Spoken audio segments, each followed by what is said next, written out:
Monsieur le Président, Madame la Secrétaire exécutive, chers collègues, Mesdames, Messieurs, la protection de nos ressources naturelles doit recevoir toute notre attention dans cette époque post-Covid afin de pouvoir atteindre nos objectifs du développement durable. La pression globale sur les ressources engendre une dégradation des écosystèmes, de la biodiversité et du climat et touche tout le monde.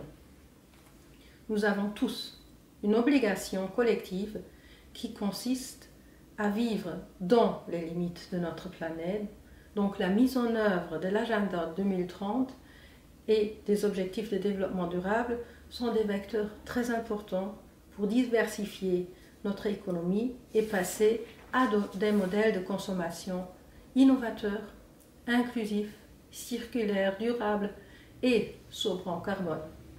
Dans ce contexte, les autorités luxembourgeoises viennent de décider la mise en place d'une évaluation de durabilité pour les nouveaux projets industriels venant au Luxembourg.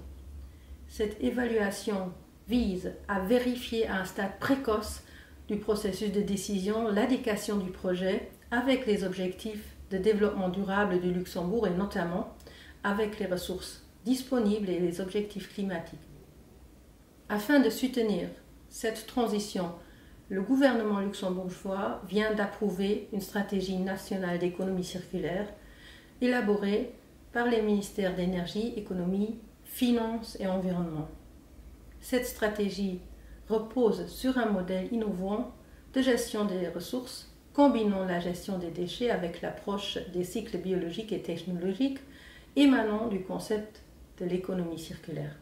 Le Luxembourg a l'ambition de devenir un pôle d'affaires circulaire majeur et s'engager à un développement des solutions spécifiques liées à la gestion des données.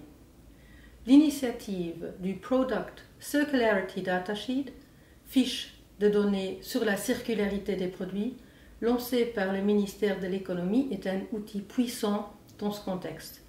Cette initiative est en train d'être développée en tant que standard ISO. Puis, le futur cadre légal de gestion des déchets et des ressources du Luxembourg ne se limitera pas seulement à la mise en œuvre des objectifs communautaires, mais va bien au-delà. Le Luxembourg vise ainsi d'interdire la mise en décharge de déchets ménagers à partir de 2030 et combattre les plastiques et microplastiques est une priorité.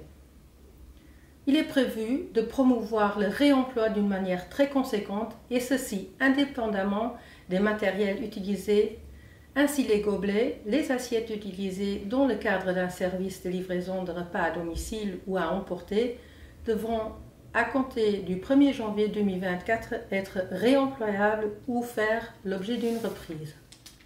En fin 2020, le Luxembourg s'est doté d'une loi de protection du climat, avec les objectifs de réduire jusqu'en 2030 55% de nos émissions et d'être neutre au niveau climatique au plus tard en 2050. Mesdames, Messieurs, nous devons répondre à l'urgence climatique en investissant dans le capital naturel de notre planète.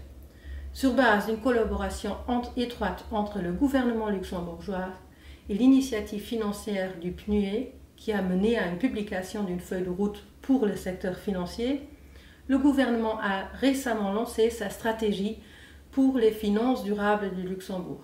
Cette stratégie poursuit l'objectif principal d'accompagner le secteur financier dans sa transition vers la durabilité avec des solutions et des opportunités concrètes. Mesdames, Messieurs, avec l'implication de toutes les différentes parties prenantes, nous pouvons transformer ensemble notre société vers une société résiliente, circulaire, qui protège le climat, la biodiversité et qui donne de l'espoir aux générations futures. Je vous remercie.